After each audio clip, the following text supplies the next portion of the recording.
आत्मनिर्भर बनो।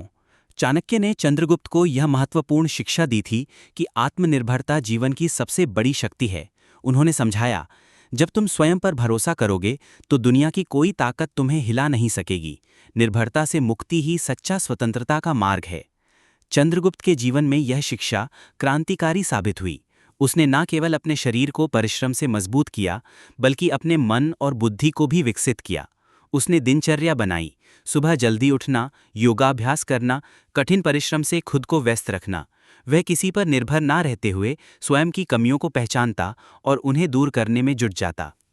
चाणक्य ने एक बार चंद्रगुप्त से पूछा, यदि तुम्हें आज अपने राज्य की सारी शक्ति छोड़ दी जाए तो क्या तुम फिर भी खुद को मजबूत समझोगे? चंद्रगुप्त ने दृढ़ता से उत्तर दिया, गुरुजी, मेरी शक्ति केवल राज्य की संपत्ति में नहीं, बल्कि मेरे ज्ञान, अनुशासन और कर्मठता में निहित है। चाणक्य मुस्कुराए और बोले, सही उत्तर। यही आत्मनिर्भरता का पहला और सबसे महत्वपूर्ण रहस्य है। चंद्रगुप्त ने अपने प्रयासों में निरंतरता बनाए रखी। उन्होंने छोटे छोटे व्यापारिक कार्य किए। बाजार में जाकर व्यापारिक समझदारी से सौदेबाजी करना सीखा। घर के कामकाज से लेकर सार्वजनिक कार्यों तक हर क्षेत्र में आत्मनिर्भर बनने की दिशा में काम किया। उसके प्रयासों से यह स्पष्ट हो गया कि आत्मनिर्भरता केवल शब्द नहीं, बल्कि जीवन का व्यावहारिक सिद्धांत है। धीरे धीरे चंद्रगुप्त का नाम आसपास के लोगों में फैलने लगा। लोग उसे एक ऐसे युवक के रूप में जानने लगे जो अपनी मेहनत और बुद्धिमानी से खुद को स्थापित कर रहा था। वे उसके विचारों और कार्यशैली से प्रेरित होने लगे। एक दिन चाणक्य ने चंद्रगुप्त को एक कहानी सुनाई। एक बार एक किसान था जो हमेशा दूसरों पर निर्भर रहता था। उसकी फसल खराब हो गई तो उसने दूसरों से मदद मांगी, परंतु कोई उसकी मदद नहीं कर सका क्योंकि उसने कभी स्वयं का ज्ञान और कौशल विकसित नहीं किया था। वहीं दूसरा किसान था जिसने हर दिन मेहनत की, नई तकनीकें सीखी और अपने खेत को उपजाऊ बनाया। जब विपत्ति आई तो वह स्वयं अपनी सहायता कर सका और सफल भी रहा। यही आत्मनिर्भरता का असली मूल्य है। चंद्रगुप्त ने यह कहानी अपने हृदय में गहराई से उतार ली। उसके बाद से उसने हर कार्य में आत्मनिर्भर बनने का प्रयास किया। कभी भी उसने किसी पर निर्भर होने की गलती नहीं की, चाहे वह सामरिक योजनाएं बनाना हो, प्रशासनिक निर्णय लेना हो या समाज की समस्याओं का समाधान करना हो। चंद्रगुप्त ने हमेशा अपने ज्ञान, अनुभव और मेहनत से काम लिया। चाणक्य ने यह भी स्पष्ट किया कि आत्मनिर्भरता का मतलब केवल स्वयं को मजबूत बनाना ही नहीं, बल्कि दूसरों को भी सशक्त बनाना है। जब तुम दूसरों को आत्मनिर्भर बनाने में सहयोग करोगे, चाणक्य ने कहा, तब तुम समाज का सशक्त नेता बनोगे।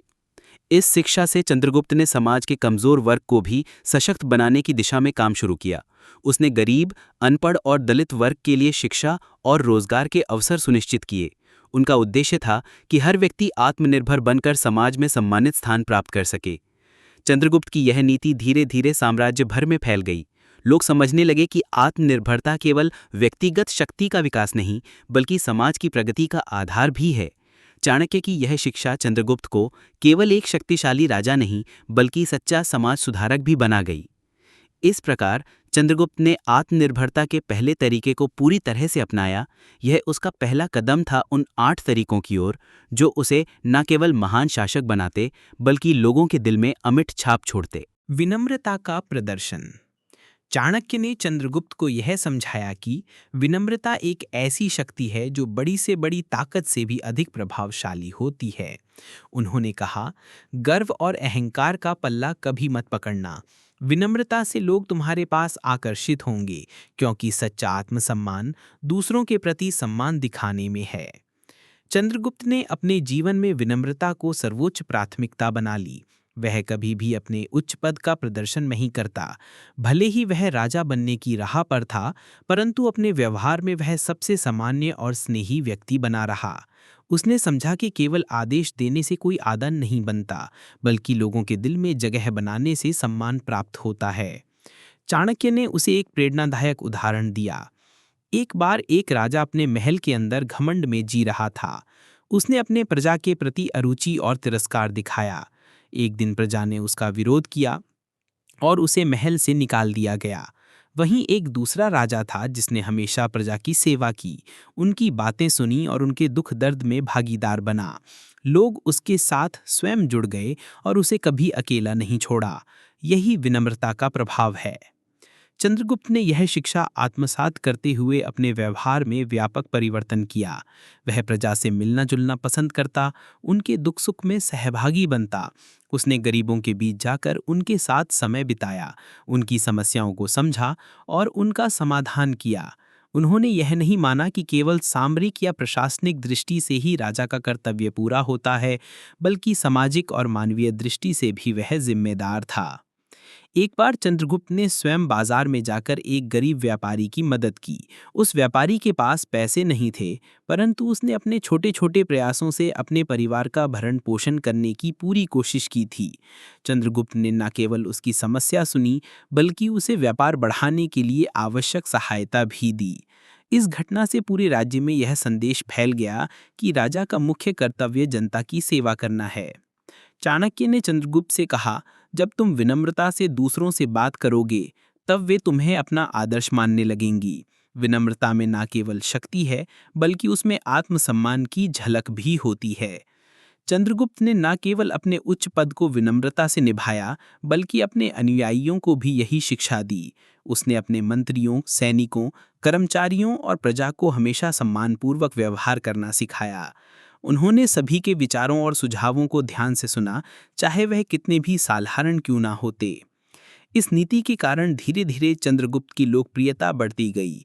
लोग उसके पास अपनी समस्याओं और सुझावों के साथ आने लगी। उन्होंने देखा कि चंद्रगुप्त का दिल बड़ा और विचारों का विस्तारशील है। उसकी विनम्रता ने उसे एक सशक्त लेकिन प्रिय शासक बना दिया। समय के साथ यह स्पष्ट हो गया कि विनम्रता केवल एक गुण नहीं, बल्कि एक ऐसा उपकरण है जिससे लोगों का विश्वास और समर्थन प्राप्त होता है। चाणक्य की ये शिक्षा चंद्रगुप्त को समाज के हर वर्ग में लोकप्रिय बनाती गई। लोग न केवल उसके साथ काम करना पसंद करने लगे, बल्कि उसकी सलाह को भी सर्वोच्च मानने लगे। इस प्रकार चंद्रगुप्त ने विनम्रता का दूसरा तरीका अपनाया और इसे अपने जीवन का अविभाज्य हिस्सा बना लिया। यही तरीका उसके व्यक्तित्व को संपूर्ण रूप से सशक्त बनाने में मददगार साबित हुआ। निष्पक्षता का पालन करो।